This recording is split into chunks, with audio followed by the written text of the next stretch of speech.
I hope you got you some rest, because I'm going to need you. I'm going to need you to be on top of your game. But you got to go ahead and do what you got to do, all right? Was reversed, and my verse was the beat, so you listen to me first and then dance later. I ain't dumbing down shit. You don't get it, get a fucking translator. DJ, DJ, first and my verse was the beat, so you listen to me first and then dance later.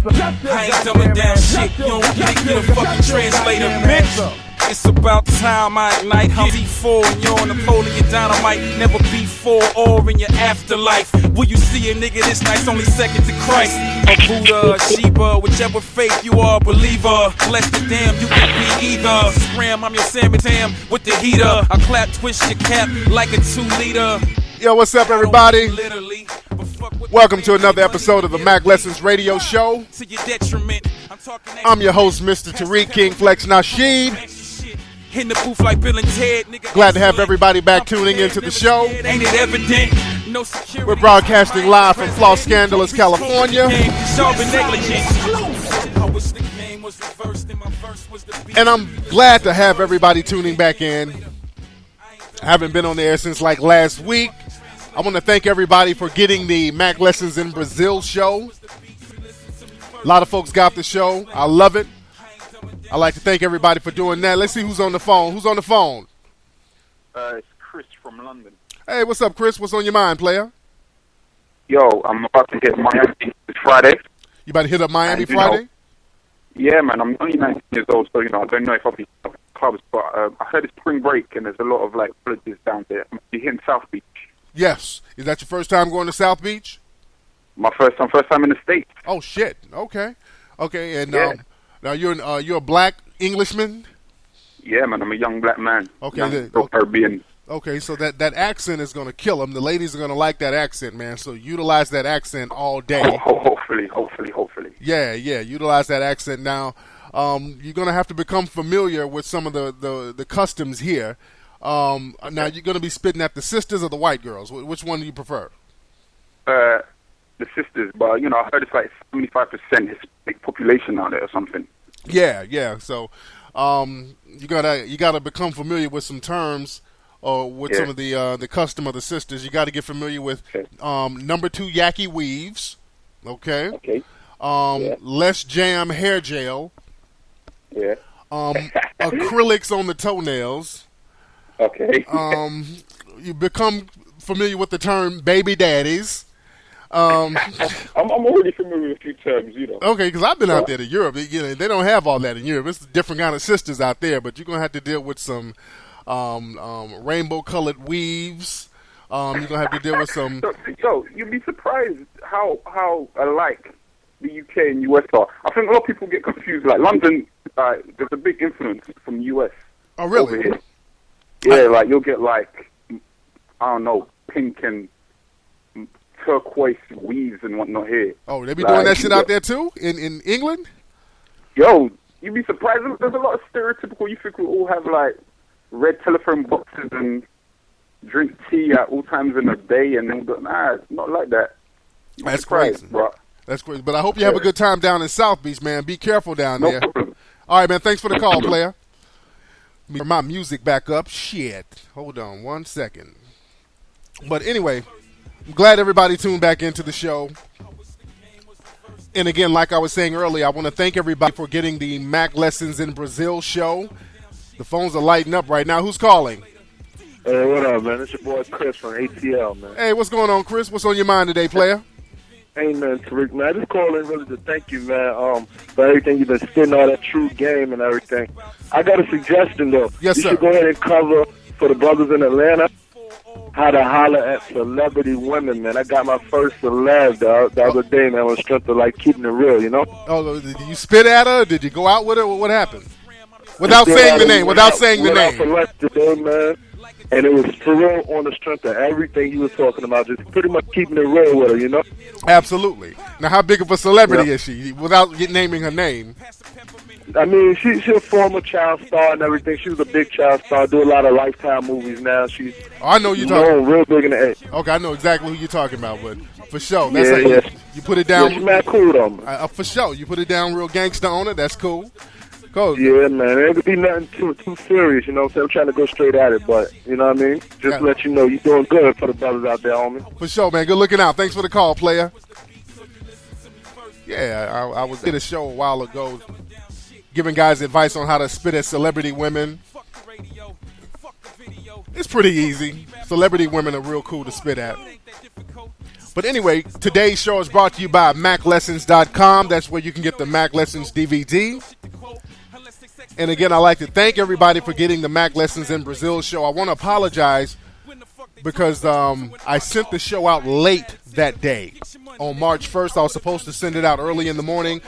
But what happens whenever I have the pay-per-view special shows, a lot of people start registering at the last minute. So I have like an extra 1,000 or 2,000 more people that I have to email the links to. And it becomes like very chaotic. So I like to apologize. I sent the links out a couple of hours late. But everybody still got the links. And I'd like to thank everybody for checking out the Mack Lessons in Brazil show. Everybody loved the show. They loved it.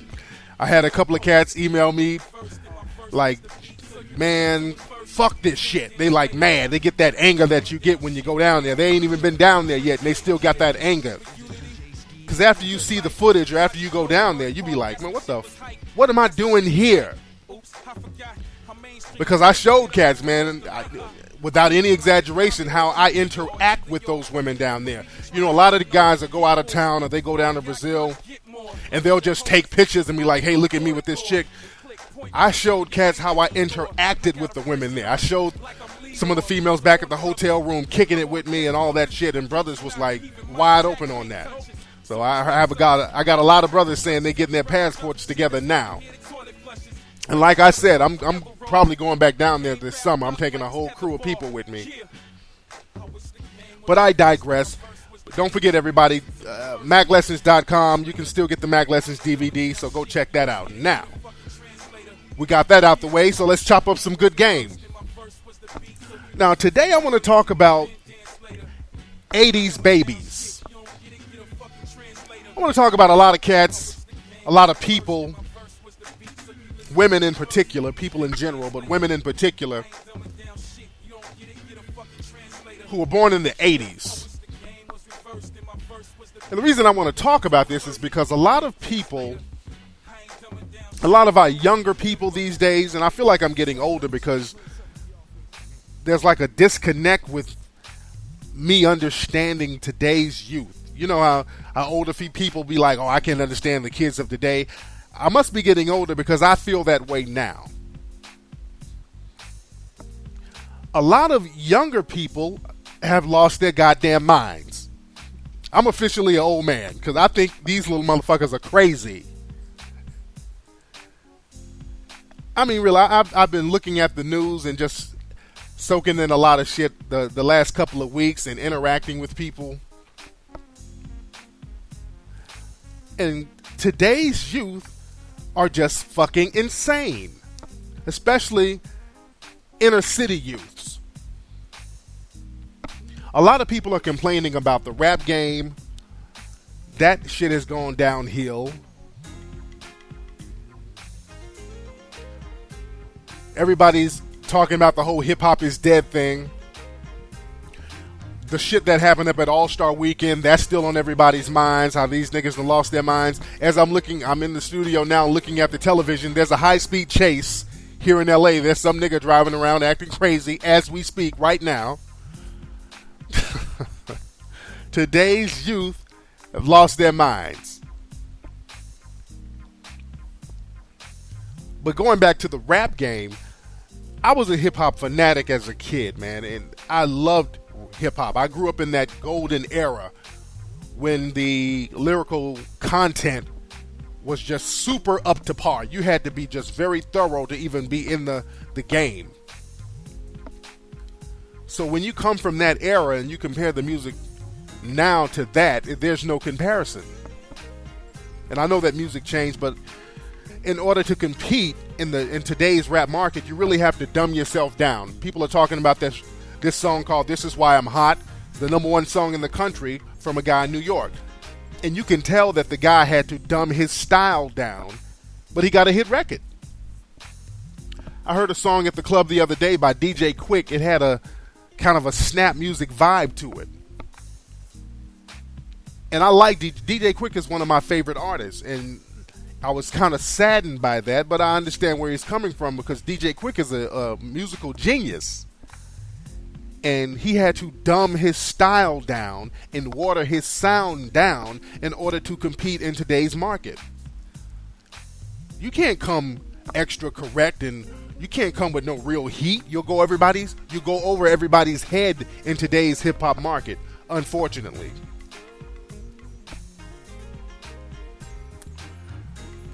But what turned me off from the whole hip hop game, I remember being turned off in like the late 90s. A lot of people say that hip hop started going downhill when Tupac and Biggie died. There was still some good stuff coming out at that time, but what really made me not like hip hop, I kind of felt myself growing away from it. It's something that I couldn't understand, is when No Limit Records was on top of their game. Now, what's funny, I like Master P. I like songs like Bout It, Bout It. I actually like Master P. I liked his shit. His stuff was catchy. The voice was catchy. It was catchy. I liked him. But what happened, Master P came out with all these whack groups. And the groups he was coming out with, they were just garbage. And I remember that they were blowing up and people were just, especially down south, they were feeling that. Like Silk the Shocker and all that stuff. That shit was garbage to me. And I'm like, hey, I must be out of the loop. I don't get it. That's when I officially said, I don't think I can fuck with the game no more. I don't get this Master P shit. Let's see who's on the phone real quick. Hotline. Yo, what's up, man? What's the topic for tonight, man? We're talking about like young people losing their minds, like 80s babies. A lot of people in the hip hop culture and the hip hop demographic just being on some crazy shit. Oh yeah, man. I'm coming out here from the Bay, man. You know what I'm saying? They on this hypey hype out here, man, and it's something crazy out here, man. It's just like, man, they out here with the calls, man, ghost riding, and just like everybody just getting shot every day, man. That's a very good point too, man. The whole hyphy movement, man. And let me touch on that. Thanks for the call, player. And that's another thing. This brother brought up a good point, man. Even that new hyphy movement thing. The Bay Area cats, man. And those are some very intelligent guys up there in the Bay Area. I'm trying to get all the phone calls I can get. Let me get this call real quick. Let me not lose my point. Who's calling? Dylan Waters. What's up? Who is this? What? How old are you, boy? I'm 12. You 12? So what's up? What's on your mind, Blair? Not much. What's your name? Dylan. June? Yeah. What city you from, June? I'm from Nashville. Nashville? So you dating girls out there yet, June? Yeah. How you dating a girl? You ain't even reached puberty yet, boy. What grade are you in, June? What? What grade are you in? I'm in 7th. So are you dealing with girls for real? What? Are you dealing with girls for real? No. That's what I'm saying. Stop lying on your dick, boy. All right, get off this phone. Anyway, what's up? These phones are tripping. My boy already lying on his dick. It'll make no sense. That's one of the rules. I talked about that in my book, The Art of Macking. You never lie on your dick. Don't be talking about you getting some and you're macking the girls and you're not. Never lie on your dick. Violation of the game. Let's see who's on this phone. People are calling like crazy. Hotline, who's calling? Hey, this is my name's Antoine. I'm calling from Florida. What's up, Antoine? How young is too young? I got a friend who's 19. Okay. You mean how young is too young for what? How young is too young for a female for him to date? For a female for you to date? He's talking to like 14-year-olds. Wait. You have who's talking to 14-year-olds? One of my friends. And how old is he? He's 19. Okay, that's that's illegal. It's that's illegal. Yeah, no, but he jumps from one 14-year-old to another. He talks to 14-year-olds in other states, he has like a network of 14-year-old girls. Yo, dude, well, you need to stop fucking with him, homie. You fucking with what's called a pedophile. And one day you're going to be rolling up on him. You're going to be rolling with your dude. And Chris Hansen from NBC Dateline is going to hem you motherfuckers up. So you need to stop hanging with old dude, for real. Yeah, he listens to you still all the time, though. Well, tell him I said stop fucking with them 14-year-old broads. That shit is not cool. Because they're going to hem his ass up. That shit ain't cool. They're not playing that shit now. They're big on that pedophilia shit, man. They're really big on stopping that. His ass is going to be on Dateline. That shit is not the business. Tell him I said stop fucking with them young broads. All right? All right. Yeah, that shit is, that's not nut fly. Ain't even nothing motherfuckers should be bragging on. His punk ass get locked down, and when he gets locked down and them niggas in jail found out what he's in there for, they're going to crack his little butt cheeks wide open. When he go to jail, hold on. When he go to jail, this is his theme song. That nigga's name is going to be Dookie Booty. You're going to be called Dookie Booty. Going to jail called Dookie Booty. Locked in prison. You're going to be a Dookie Booty, Dookie Booty. That's your name in prison, nigga. Dookie Booty. You goddamn pedophile. Leave them fucking 14-year-old girls alone, nigga. Anyway.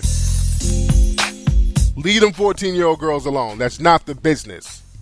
That's not cool. I just saw some shit on, speaking of Dateline NBC, they had something on MSNBC this weekend, man. They had like an undercover investigation of these cats going down to Thailand. They were fucking with like 5-year-old girls, and they were fucking with 9-year-old girls. It was some real sick shit. So, man, people are cracking down hard on that, as they should. Who's on the phone? It's your boy, Twin City Twin, calling from Minneapolis. Twin City. What's going on, player? Man, I just got done checking out your podcast video from Brazil. Oh, you saw it? I think I'm on my way to my passport right now. You getting your passport ready? Oh, man, after seeing that video, it gave me a whole new perspective. Man, I'm telling you, it ain't no joke down there, man. You got to get down there, man. You're going to love it. Yeah, so what's the show topic today, man? I just started trying to call in. Yeah, the show is almost over, but we're just talking about, like, the youth losing their minds. Anyway, I got another call, player. I'm going to holler at you in a minute. Okay, let me make my point. We're getting a lot of people calling in today. I want to chop up some good game today. But back to what I was saying about today's youth kind of losing their minds. Like in the Bay Area, we got that whole hyphy movement thing. And basically, it's just a bunch of cats acknowledging acting stupid. Jumping out of cars, ghost riding whips, and acting crazy. And those cats in the Bay Area, man, those are some very intelligent cats. The whole Bay Area, that vibe is very intellectual. Back in the 60s, they had that whole intellectual Haight-Ashbury generation, the hippies and all that stuff, and a lot of intellectuals got together to do their thing. The Bay Area is full of hustlers and intellectuals, and they've intertwined, and you got a lot of players out there today. So that hyphy movement is just basically unused energy. When you don't utilize your energy and your intellect and your knowledge, you just kind of fuck it off. You come up with creative ways to fuck off your energy. Just like a weed head. A weed head comes up with creative ways to get high. Or a drug addict. You know, these people come up with crazy-ass ways to get high. You know, they start huffing paint thinner and all types of shit when your energy isn't being utilized in a positive way. But the thing is, I was talking about hip-hop earlier, and I was saying that in the 90s, man, that whole No Limit record thing, that started to dumb down the rap game. And, you know, I like Master P again, but that started, there was a spiral, a downward spiral of the quality of the game. Because half-ass music became very successful, then everybody else started saying, fuck it, let's do half-ass music. But it goes deeper than that. A lot of people, a lot of youths between the ages of 18 and 25 were born in the mid-80s. A lot of people 18 to 25 were born in the mid-80s, And in the mid-'80s, man, a lot of women were on the goddamn pipe. So you have a lot of kids, if they were born in the inner city or a major city in the mid to late 80s, a lot of times they were crack babies, or they were born to women who are on some kind of heavy narcotic, because a lot of women in the inner city was getting high back then. They were getting fucked up in the inner cities back in the 80s. I meet a lot of women under the age of 25 today who were raised by their grandmothers or had a difficult childhood growing up because their mom was on the pipe, or their dad was on the pipe, or somebody was on the pipe. And that's a reflection of what's going on now. You remember in the 80s we had all those crack babies being born? They're like, oh, there's another crack baby. This baby's on crack. Well, a lot of these crack babies have grown up. And this is what we have running around today. A bunch of grown-ass crack babies acting a plumb fool. And I've been looking at the news, man. Just niggas have lost their damn minds. I was looking at something the other day, and you know, the whole All-Star thing, that's a story within itself. But there was some on the news the other day, some niggas robbed an Asian family of some puppies. I'm pretty sure that everybody heard of this. They came in the house with guns and stole puppies, and I was embarrassed like a motherfucker behind that shit. The media eats stuff like that up. And there's another story that's been on the media all weekend. These two dumbass niggas, and yes, I said niggas, not black folks, but niggas, because that's another thing. Black folks, we got to start disassociating ourselves from niggas. We love embracing niggas. I don't. I'm disassociating myself from any type of nigga shit. I'm not making excuses for niggas no more. We good for that shit. Like we used to make, you remember black folks used to make excuses for Mike Tyson all the time. Oh, Mike Tyson, he didn't rape nobody. Oh, Mike Tyson, they just beating up on the black man. Then when this nigga bit Evander Holyfield's ear, black folks kind of woke up and said, okay, you know what? That nigga is crazy. We're going to have to let him be crazy on his own. That's when he fell off. But we really embrace nigga shit. But like I was saying, man, this story, and everybody's seen it. You had to have seen this story. It's been on the news constantly. White folks are having a field day with it.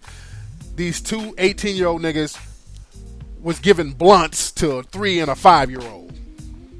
No, was it a 2-year-old? It might have been a 2-year-old. I think it was a 2-year-old. A 2-year-old and a 3-year-old. But the children were under the age of 5, and their teenage uncles was giving them blunts. And these stupid niggas videotaped it. They had these 2-year-old kids smoking blunts, y'all. You know white folks are having a field day with that shit. And I'm looking at like Fox News, and when they talk about it, you know, they have that little punk-ass smirk on their face. They were like, we have a story coming up. I swear to God they said this. The name of the story was Bluntly Speaking. I'm like, ain't this a bitch? White folks are having a field day with this shit. They call this shit Bluntly Speaking. I'm like, you dirty motherfucker. But what can we say? These niggas done gave some babies blunts. You stupid ass niggas. I know black folks hate to openly call out other black folks, but I'm calling them niggas out. You niggas are retarded.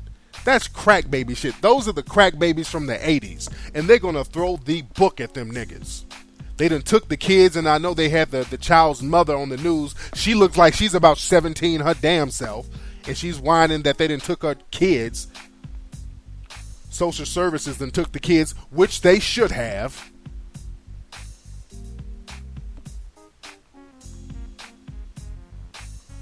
But these are crack babies. These are the crack babies from the 80s that we have. And if you look at our culture now, look at all the role models that we have, especially with women. That's why a lot of women you talk to between the ages of 18 and 25, a lot of them, they really don't have their minds right. because they grew up fucked up. Women in the inner city now. I'm not talking about all of them, but a lot of women who grew up in the inner city between the ages of 18 and 25, they really don't have their minds right.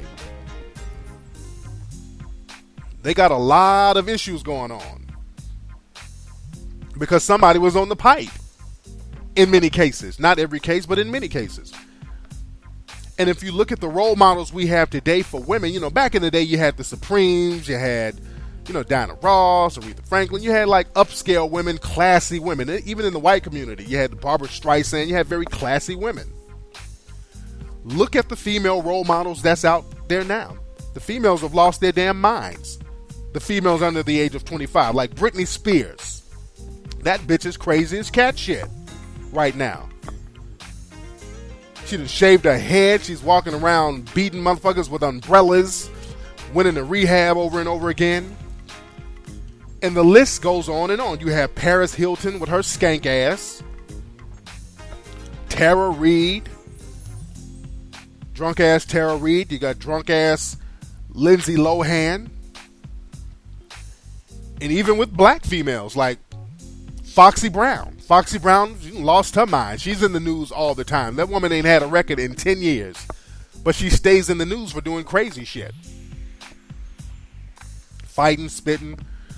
And lost their mind. Little Kim, she went to jail. I mean, look at the role models that we have for women. You dig? So what do we do about that? The first thing is acknowledging it. In order to rectify a problem, you have to acknowledge the root of the problem. That's what I'm trying to do now. To acknowledge the root of the problem. Now that we've kind of acknowledged it, we need to dialogue about it. And people have to charge shit to the game and realize why they're fucked up. And I say to my younger people out there, you grew up in these households with these cracked out moms and cracked out dads, and your uncle was on the pipe and all this shit. You can't really control what happened to you as a kid, but you can control the reaction that you have to it. And if you choose to react negatively to that, you're giving the past power over you. What's Mackish is that you get stronger and you make everything into a positive. If life gives you lemons, you make lemonade. That's a very old cliche, but that's how you got to look at situations like that. Because again, I don't blame anybody. You can't criticize or pass judgment to people for being born in crackhead households. But the way you come away from those situations, you control that shit. You really do. And as black men and women, we got to step our shit up. Especially our younger people. Doing shit like robbing puppies and giving blunts to babies. As men, you got to step that shit up. You got to have more integrity than that. I mean, that's some real dumb, idiotic bullshit. And you're not going to get respect in life by doing shit like that. Let me get this last call. Who's calling? Hi, this is Robert. Hey, what's going on, Robert? What's on your mind? Yeah. What's going on? Yeah, I was just wondering, man, how do you talk or approach a girl in a gym setting? In a gym, what you do in the gym, you got to watch it in the gym because you got to make sure that the woman is pretty much in shape. If you see a woman who's kind of pudgy, who's kind of flabby, which a lot of you niggas like, she's going to be very insecure. So no matter how good your game is and how much... This girl looks good, though. This girl looks good. Okay, if she's in shape and she's kind of ripped up, those are the ones you spit at. Number one, because she's confident. Number two, you can step to her and ask her about her workout regimen. You can step to her and be like, hey, I like the way your abs look. I'm trying to get my abs to look like that. What do you do? What machine do you use? So you break the ice like that. You always tailor your game to the appropriate setting. You always step to her talking about workout regimens. That's your foot in the door. Once you get your foot in the door, then you can take it to the next level. So what's your name? Where do you live? Are you married? That's when you really drop the game down on it. Got it? That's what's up. That's what's up, man. Thanks for the call, player. Anyway, y'all, that's been today's episode of Mack Lessons Radio. I'm glad everybody tuned in. Don't forget, check out MackLessons.com, UnitedPlayersOfAmerica.com. I will holla at everyone tomorrow. Peace.